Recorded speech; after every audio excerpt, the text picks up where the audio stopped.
कहते हैं ना कि प्यार में सब कुछ खो देने के बाद जो खालीपन रह जाता है उसकी आवाज सबसे तेज होती है। मेरी कहानी भी कुछ ऐसी ही थी।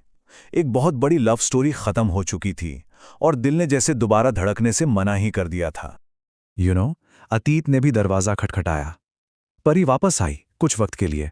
शायद एक पल को लगा भी कि कुछ ठीक हो जाएगा, पर सच तो ये था कि दिल पर जो पुराने प्यार की छाप थी वो इतनी गहरी थी कि उस पर कोई दूसरा रंग चढ़ना नामुमकिन था। ये कोई बहाना नहीं था, ये हकीकत थी कि वैसा प्यार अब दोबारा नहीं हो सकता था। और इसी टूटे हुए दिल के साथ कहानी में एक और मोड़ आया जो चीजों को और ज्यादा उलझाने वाला था। क्योंकि जब इंसान अंदर से बिल्कुल खाली हो ना, तो वो अक्सर ऐसे फैसले कर बैठता है जो जख्मों को भरते नहीं बल्कि और गहरा कर देते हैं। और तभी हिमी आई। उसका प्यार एक तरफा था, एक तरह से एक ऑफर था जो मेरे उस अकेलेपन के दरवाजे पर आकर रुक गया। मतलब ये मेरे दिल से निकली हुई कोई फीलिंग नहीं थी, ये तो बाहर से आया हुआ एक सहारा था, और वो भी ऐसे वक्त पर जब मेरे पास देने के लिए सच में कुछ नहीं बचा था। मेरे अंदर ना एक अजीब सी कश्मकश चल रही थी। एक तरफ था दिवी का प्यार, मेरा अतीत जो मेरा सब कुछ था, और दूसरी तरफ थी हिमी, मेरा आज, एक मौका। और बस यहीं मेरे दिमाग में वो बहुत ही खतरनाक ख्याल आया, एक अजीब सी लॉजिक कि यार अगर मेरी अपनी लव स्टोरी खत्म हो ही चुकी है तो चलो किसी और की ही कहानी पूरी कर देता हूं। और बस इसी सोच के साथ एक ऐसे रिश्ते की शुरुआत हुई जिसकी नींव ही, सच कहूं तो, एक झूठ पर थी। और इस रिश्ते को शुरू करने से ठीक पहले मैंने एक सच बोला, एक ऐसा सच जो ईमानदारी के पर्दे के पीछे असल में एक धोखा था। ये वो बात थी जिसे बोलना शायद बहुत जरूरी था, लेकिन सुनना किसी के लिए भी बहुत मुश्किल होता।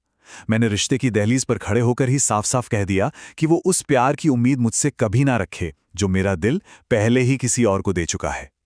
ये एक वादा नहीं था, ये एक वार्निंग थी।